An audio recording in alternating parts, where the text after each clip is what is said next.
the last few months, Marvel Studios has made a number of announcements making it clear which movies are coming out over the next couple of years, who's writing and directing those movies, and we've gotten some trailers. So today I'm going to stop and rank all 7 announced Marvel Studios movies based on my excitement. As I'm talking, be sure to join me down below in the comment section. Share your ranking of these movies based on your excitement. My list isn't the right list, it's just my list. And as I look at these 7 movies, I'm actually pretty optimistic. If you've been following my content over the last couple of years, you know I've had a number of pretty significant issues with Marvel Studios, and I simply don't think they've been nearly as consistent in phases 4 and 5 as they were before that, and there isn't a cohesiveness. And I look at these 7 projects, and while I do still have a number of concerns, each of them there's the potential for it to be a movie that I would really enjoy if they're able to pull it off. So I'm pretty optimistic about the movies over the next couple of years. Let's get started. In last place, Blade, and it is heartbreaking to me that I have to put this in last place. You can go back in time to 2019 when they first announced Blade. I did my equivalent version of this video in 2019. I think Blade might have been number 1. I was that excited that we're getting a Blade in the MCU. Mahershala Ali as Blade. I was like, yeah, I am so on board for this. But unfortunately, we've had virtually no good news about this project since it was announced, where it took them a long time to hire a writer-director, and they did work, and then they left, and they brought new people, and they did work, and they left. The rumors about what the original script were sounded terrible, and they just kept trying to start it, and clearly they don't have a vision for what the project is or how it fits into the MCU. The one time that there was kind of some marginal good news was, I guess maybe it was a year ago, where they announced that one of the writers of Logan was working on the new draft of the movie. So that's very encouraging. Someone that's like a top talent. Most everyone else they hired, I was like, who are these people? Why are they getting them to do Blade? And so they brought in someone that wrote a great comic book movie to work on it. And so maybe that could have gotten me excited, but then more writers left, more directors left, and as of a week or 2 ago, they pulled Blade from their release schedule. Like, they still haven't cracked the code for how to do Blade, so there's just nothing here that I can actually be excited about anymore. There's no good news, and everything indicates this is a development hell mess, and my advice would be just pull the plug, kill it entirely in its current form, and then start taking pitches that are entirely fresh. Even get rid of Mahershala Ali. Not that I don't like him, but he's 50 now, and I don't think that's the right age to start playing a vampire that doesn't age. And like Wesley Snipes left when he was 43, and Mahershala is starting after 50. Just concerns with that. And maybe you rehire him if he fits the script, the pitch you have that you love. But I think they just have to do an entire creative reboot. Don't start with the actor and then try and find something. Start with an idea of how it fits into your plan.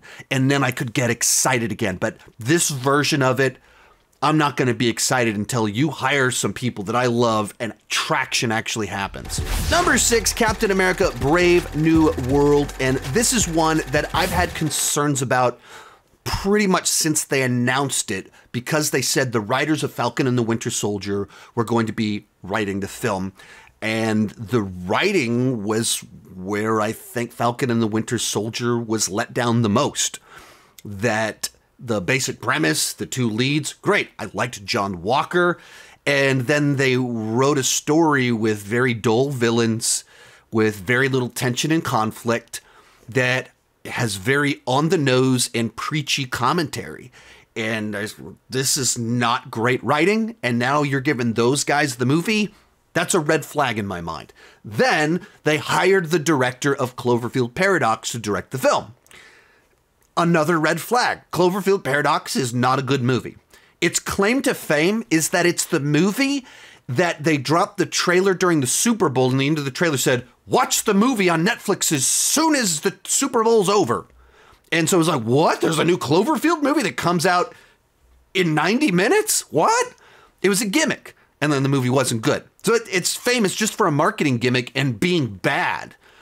So when you trust Captain America 4 with guys that wrote a bad show and a guy that directed a bad movie, that's concerning to me. Follow that up with they did test screenings for their people a year ago and they went bad. There wasn't enough action and it wasn't very good. So then they delayed it a year to do reshoots, rewrites and reshoots. It's always a bad sign when that happens. There's movies that have been saved by reshoots. There are examples of it. Rogue One, my favorite of the Disney Star Wars movies, infamously had massive reshoots and rewrites to fix the movie. So maybe this will fix it and it'll turn out great, but you can't say it's a good sign that the movie didn't work. It's not a good sign that the higher-ups, the Marvel Parliament, greenlit, go into production with a Captain America movie that didn't have enough action in it, with a director that delivered lackluster action. That's a red flag. Reshoots happen. Some reports say 3 months. Some reports say 3 weeks. Some reports say, just touching some stuff up. We're throwing in a little bit of Giancarlo Esposito, that they added a new villain, a new character in the reshoots. A little bit concerning. Others are saying they were redoing a bunch of the original work. Like, very conflicting reports about what took place with these reshoots. And the trailer itself for it, I thought was good. Didn't fully blow me away, but I was like, that's good. This seems promising. Reminds me of Winter Soldier, a more serious political thriller MCU action movie. I'm down for that. And even some of the stuff about it's addressing some of the things from Eternals, all that sounds good to me. We're heading in the right direction. So I hope they fixed it. I hope that they realized their mistakes, brought in the right people to get this thing right, but there's just a lot of red flags with this one that unfortunately I can't be as excited for it as I want to be. With that said, today's video is brought to you by my supporters over on Patreon. If you enjoy my channel and want to support it at a deeper level or gain more access, more content, consider joining over on Patreon. If you join at any level, as little as $2 per month or $21 per year, you gain access to all the exclusive videos, and there's hundreds of exclusive videos, hundreds of exclusive live streams. I do 2 different weekly live streams. One is a Q&A where I answer everybody's questions for 2 hours, and the other one is a box office show, kind of breaking down the box office and answering some questions about it. And $5, you get your name on my end card. And at the top tier, you can do a one-on-one video chat with me each month that you are at that tier. If you want to learn more about Patreon, check that out at the link down below in the description. Next up, Avengers Doomsday. This is a really tricky one to place for all of the reasons. But simply put, the fact that our next Avengers movie would be number 5 on a ranking like this, when Infinity War and Endgame from this same writing directing team are my 2 favorite Marvel movies, I think that should tell you how bad of a job Marvel Studios has done over the last 5 years building excitement, having continuity, and building out the characters that you want to see the epic team up. They've done a terrible job of that for 5 years now, so much so that when you go, Avengers Doomsday, who are the Avengers? We have no idea. Like, we know that MODOK was an Avenger. And at least I died an Avenger. Like, we know that. Like, that's like it. The number of references to the Avengers in the last 5 years is so minimal, and they've introduced a number of characters in these little projects over here, over here, over here, over here, over here. But who are our actual Avengers? How do I get excited for an Avengers movie when I don't know who will be in it? And I just have questions. There's not enough specificity for me to be excited for this project. Add to that, this was supposed to be Kang Dynasty until 5 minutes ago. They were building towards Kang Dynasty. They were setting up Kang across multiple projects. And for all of the reasons, legal ones, Quantumania ones, that fell through. And so they needed to course correct to try and build excitement. And they had Daniel Destin Cretton was going to be the person directing this project. They had different writers attached, the whole different movie they were developing.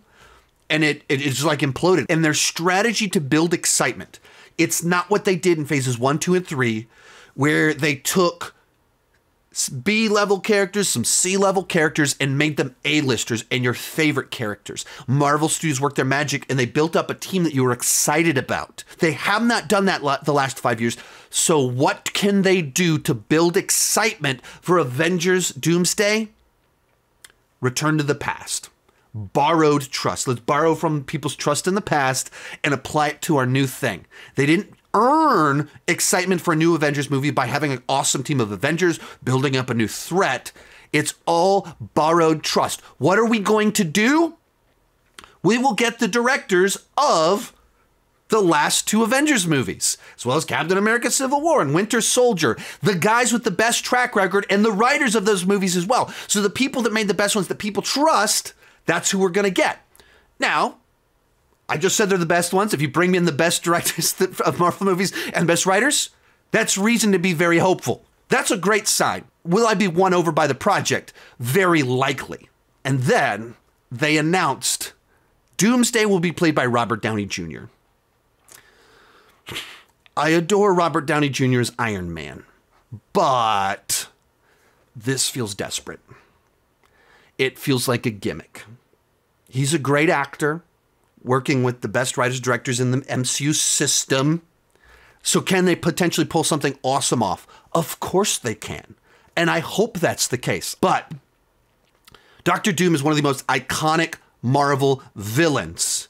He does not require a gimmick. And when you cast the actor that was the biggest star of phases 1 through 3, that to the characters of this universe, he's Tony Stark, and you cast him as the villain, as Doctor Doom, feels like a gimmick. It feels like soap opera gimmicks, for that matter. And that's really disappointing, that they're not trusting the writing, they're not trusting the development, they're doing a gimmick. They're hiring the best, they're literally bringing in all their best pieces from the past to try and fix this thing. So there's obviously the potential that this will be my favorite. That could happen. 4th, Thunderbolts. Now, this is one that a lot of people have been negative about since they announced it. Like, who cares about these characters? All that stuff. I kind of been the opposite. Like, I make the idea of doing a team up with the side characters. I'm totally on board with that. I like that idea. I think this is a fun idea. Is it reminiscent of Suicide Squad? Yeah, sure, of course it is. Do I care? No, I do not care at all that they're doing that. And so, yeah, like for me, this is one on premise alone and being like, yeah, we're going to get Yelena, Red Guardian, John Walker. We're going to have Bucky in there. Like all of that, I'm like, cool, yeah. Like take all the fun side characters and make them their own team. I wish that this movie had closed out phase 4 and you make phase 4 we don't have the Avengers. What can we do? All we've got is the Thunderbolts and all these characters. They were set up in the movie right beforehand. So you introduce all these characters in the phase 4 TV shows and movies and stuff. And then you do the team up movie to close out phase 4. And the point is we don't know who the Avengers are. These are the best we got. Like, that sounds fun to me. It's interesting. And so doing it now, it feels like too late. Like, John Walker, who's that? Oh, yeah, that guy from 4 or 5 years ago. Yelena, Red Guardian, when was this? Oh, 4 years ago. Like, that's weird that they took so long. Should have been at the end of phase 4. And it gives you a team-up movie, and it addresses the Avengers. We didn't do that, so I'm still, generally speaking, excited for it. I do have some concerns just because of that. I don't think Marvel Studios has been running things very well, and David Harbour himself gave interviews where he's talking about the script we have is really tight and really great, and our director Jake thinks it's great, but they just want the freedom right now. I mean, we were, I think, gonna go, and then I think they did want the opportunity to change some stuff. The director loves it, but they just want to make some changes.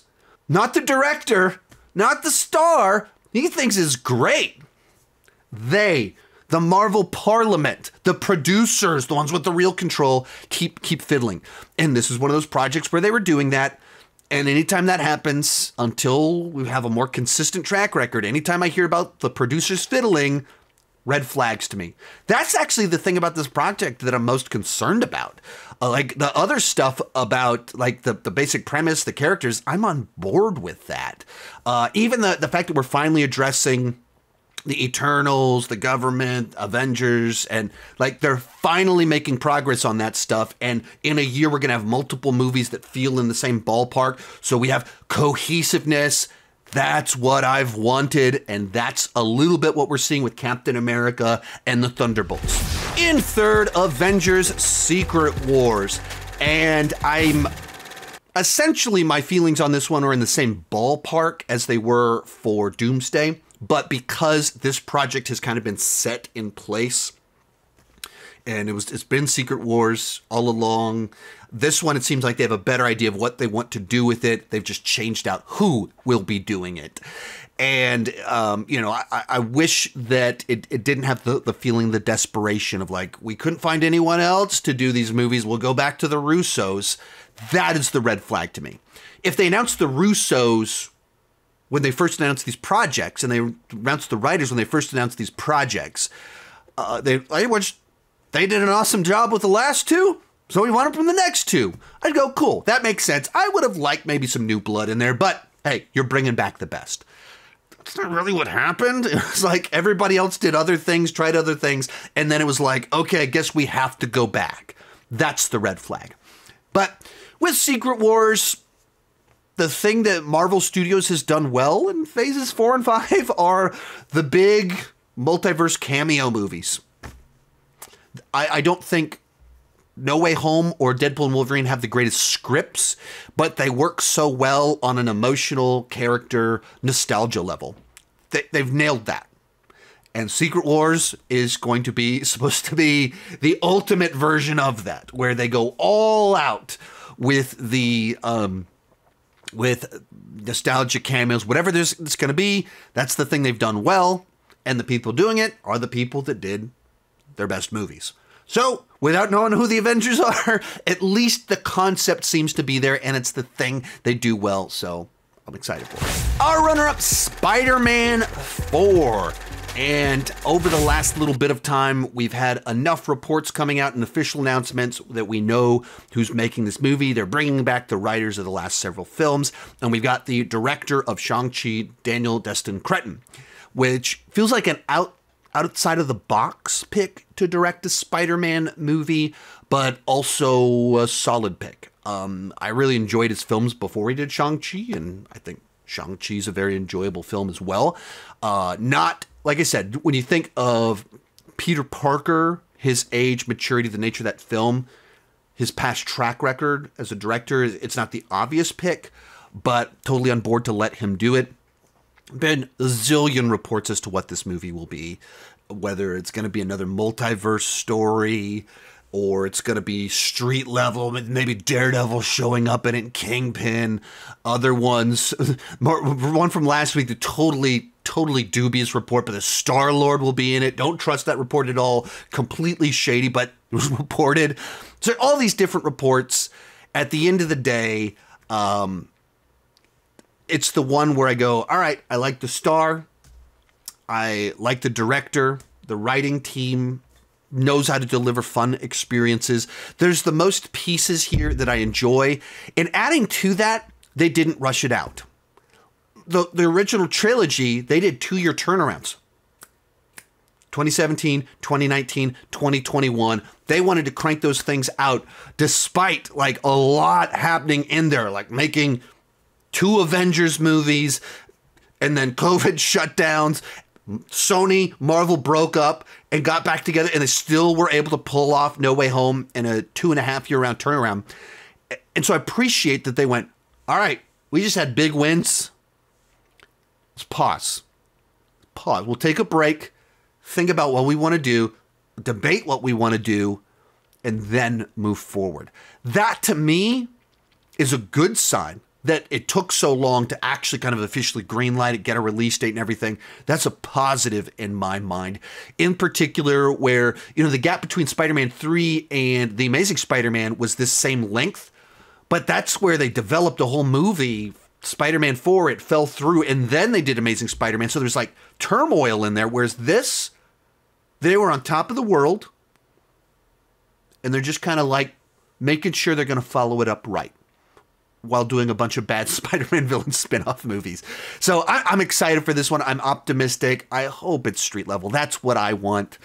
I don't want it to be multiverse. I want to save that for big events, not have that just be the regular thing for Spider-Man movies. I hope it's very new. I hope it's the most traditional Tom Holland Spider-Man movie. Big Apple, street level, friendly neighborhood Spider-Man, not relying on MCU as the whole to kind of prop some stuff up. Let him star in it. But coming in at number 1, Fantastic Four: First Steps.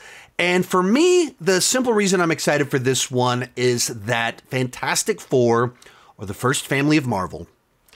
And they've had 4 different movies. One of them an unreleased 90s Roger Corman film. Then Tim Story movies from 20 years ago and Fan Four Stick from a decade ago. And they've never quite gotten it right.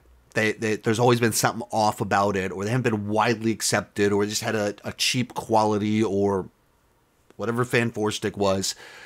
And that's what Marvel Studios has been good at, is doing the definitive adaptations where there are changes. They're not 100% comic accurate, but they're true to the spirit of it, where they're able to make comic fans and wide audiences very happy about the projects. And they first kind of announced it 5 years ago, but they didn't rush it. Like, they really wanted to get it right, taking their time, slowly figuring out the right pitch for it, the right direction that they wanted to go. And so now we know the writing director team, we know the cast, it's filmed.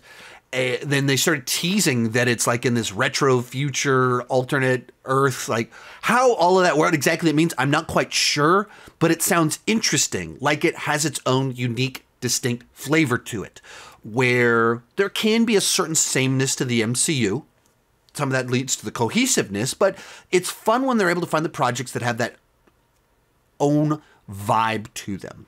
And that's what this has. That, like, even just from the promotional images that they've put out, the retro future, alternate New York, like all of that sounds cool to me. Period P, like everything about it means it'll pop a little bit more and have a flavor to it. They took their time. And even the cast, some of them aren't the people that I would pick, but they're all actors that I like. So maybe like Pedro Pascal in particular, I adore Pedro Pascal. I don't see him as Reed Richards, but in another sense, I'm always rooting for him, and he's delivered everywhere else, so why would I be concerned? Love that Joseph Quinn is getting propelled. My wife's crush, Vanessa Kirby, another one, brought, love that she's thrown in there, and then, actor from the Bear, like all of this stuff. Like, I like the cast. I like what they've been reporting.